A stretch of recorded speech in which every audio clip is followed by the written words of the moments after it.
আমার মামুনুল হক বাংলাদেশে দাঁড়াইলেই তো যেখানে দাঁড়ায় সেখানেই তো মিছিল হয়ে যায়।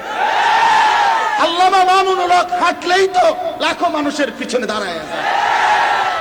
তাইলে এটা আবার বলতে হয় নাকি? মামুনুল হককে চেনো না? হ্যাঁ, শেখুল হাদিস আল্লামা আজিজুল হকের সন্তান চেনো না? ওলামায়ে কেরাম এখন তৃতীয় পক্ষ হয়ে গেছে। ওলামায়ে কেরাম এখন চিনে না।